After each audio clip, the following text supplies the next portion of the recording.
अचानक से फायरिंग जब हुई तो लोग थोड़े पैनिक में ज़रूर आए कि क्या हो गया है। और जैसे ही इन्होंने देखा कि एक ड्रोन है जो आगे वो जा रहा था और जो हमारी इंडियन आर्मी है उसके ऊपर फायरिंग करती जा रही थी। ड्रोन चलने लगे, गोलियां स्टार्ट होने लगी, हम डर गए।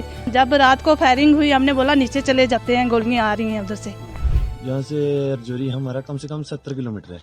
जैसे कुछ सवा सात के बीच हमारे बॉर्डर पे थोड़ी सी हलचल हुई, मूवमेंट हुई ड्रोन की, तो इधर से हमारे भारतीय जवानों ने फायरिंग का जवाब मुंह तोड़ दिया। लेकिन यहाँ से काफ़ी आगे निकल चुका था। जैसे भी इन्होंने कोशिश पूरी की, लेकिन ड्रोन हुआ कि नहीं हुआ वो हमें नहीं पता, लेकिन फायरिंग बहुत हुआ। जी जी जी। तो कहाँ कौन कौन से एरिया में ये फायरिंग? जंगल ये सर जंगल से लेके कलाल तक बराबर सेक्टर में बराबर ही गोलाबारी हुई। अच्छा, ये लंगर और ये गनिया लंगर गनिया में तकरीबन यहाँ से तो गुजरा है। तो आपने क्या देखा जब फायरिंग हो रही थी, लगातार हो रही थी? हाँ, जब ड्रोन यहाँ से निकला ही फायरिंग बराबर एक पूरे बॉर्डर से बराबर फायरिंग हो रही थी। यहाँ ड्रोन कितने देखा गया आपकी तरफ? 7:28 हुए थे। आपने देखा? जी हाँ जी जी। कौन से एरिया में देखा? सर गनिया के। अच्छा जी जी। फिर यहाँ से वापस क्या आगे गया? सर आगे चला गया। अच्छा जी जी।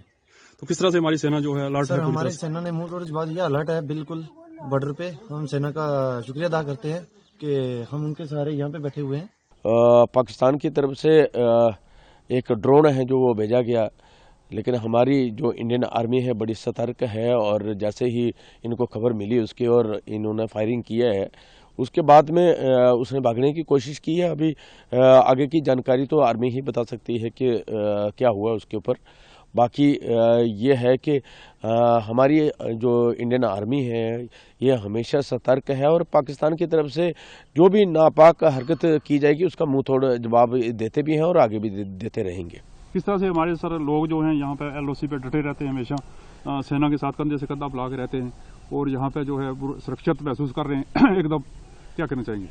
देखिए आप जानते हैं कि यहाँ बॉर्डर के ऊपर तो हमेशा कोई ना कोई पाकिस्तान की तरफ से नापाक हरकत होती है, लेकिन यहाँ जो ये लोग हैं एलओसी के ऊपर रह रहे हैं ये हमेशा इंडियन आर्मी के साथ कंधे से कंधा मिला के साथ रहे हैं और सेना ने भी हमें अपने साथी की तरह ही रखा है।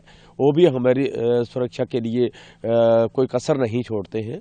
तो जो भी हरकत होगी उसका मुंह तोड़ जवाब इंडियन आर्मी की तरफ से मिलता रहेगा। लोग भी कितने सारे सुरक्षित हैं यहाँ पे? अब बैंकर शंकर हैं और सब कुछ, उनके सेफ्टी का अच्छा ख्याल रखा गया? देखिए यहाँ पर तकरीबन 70% लोगों के पास जो बैंकर हैं वो इस मोदी गवर्नमेंट ने दिए उस टाइम।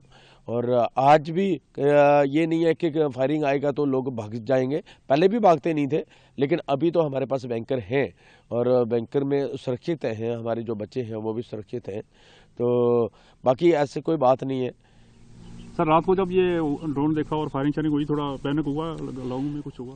हाँ, अचानक से फायरिंग जब हुई तो लोग थोड़े पैनिक में ज़रूर आए कि क्या हो गया है। और जैसे ही इन्होंने देखा कि एक ड्रोन है जो आगे वो जा रहा था और जो हमारी इंडियन आर्मी है उसके ऊपर फायरिंग करती जा रही थी। 7 बजे स्टार्ट हो गया, ड्रोन चलने लगे, गोलियां स्टार्ट होने लगी, हम डर गए।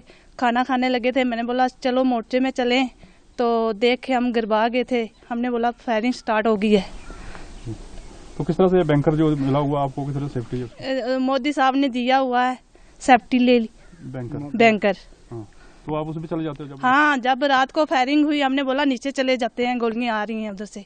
तो हमने जब देखा तो अचानक से हमारा खुद मन कम गया, बोलने लगे, गोले स्टार्ट होने लगे, पता नहीं क्या होता है अब। कितनी देर फायरिंग रही फिर वो? 10 मिनट। हाँ, शुक्रिया अदा करते हैं जो हमारी देश की रक्षा कर रहे हैं। 24 घंटे अलर्ट रहते हैं बॉर्डर पे। रात को जब हम जो है अपना भोजन वगैरह करके टहल रहे थे अपने घर की छत पे, तो कुछ फायरिंग शुरू हुई, छोटा फायर शुरू हुआ। तो ये पिछले जो, जैसे कि आपको पता ही है कि जो ऑपरेशन सिंदूर जब हुआ तो उसके बाद पाकिस्तान जो है थोड़ा खामोश रहा, तो बीच बीच में छुट-पुट फायर होता ही रहता है। तो ये रात को भी जब उन्होंने फायर जब शुरू किया तो कुछ ड्रोन वगैरह थे, जिस वजह से हमारी जो आर्मी थी बिल्कुल सतर्क थी और उन्होंने मुंह तोड़ जवाब देना शुरू किया।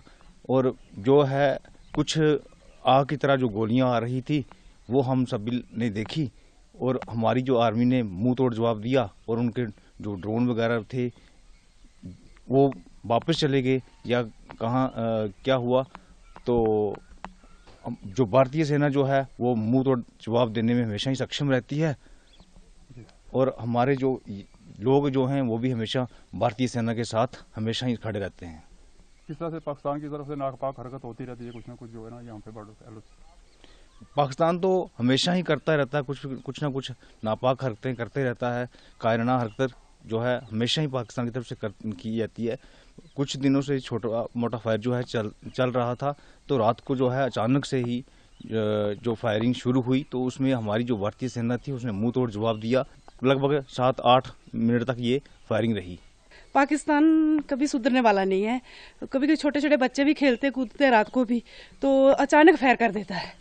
फिर भी हम अपनी आर्मी का और प्रधानमंत्री मोदी जी का शुक्रिया अदा करते हैं जिन्होंने हमें बैंकर दिए हैं। यहाँ पर आपको देख लो, ये भी बैंकर है, सबको बैंकर मिले हुए हैं। तो यही बहुत है कि जो हम अपनी आर्मी के साथ जीते हैं। कभी भी फायरिंग होती है ना तो हम घर नहीं छोड़ते, अपने देश के जवानों के साथ खड़े रहते हैं, कंधे के साथ कंधा मिलाकर, उनको छोड़कर भागते नहीं हैं हम। तो जब फायरिंग हुई तो आप बच्चों के साथ बैंकर में गए कि? नहीं सर, 5-7 मिनट हुआ तो अपने अंदर ही चले गए। देखा जैसे कि लाल ऊपर से आग की तरह गोलियां आ रही थी, तो फिर हम अंदर ही चले गए, तो बच्चे भी अंदर चले गए। लेकिन फिर भी अब बाहर भी आते हैं क्योंकि अपने भाइयों को तो थोड़ी तसल्ली मिल जाती है ना कि लोकल लोग भी हमारे साथ चलते हैं।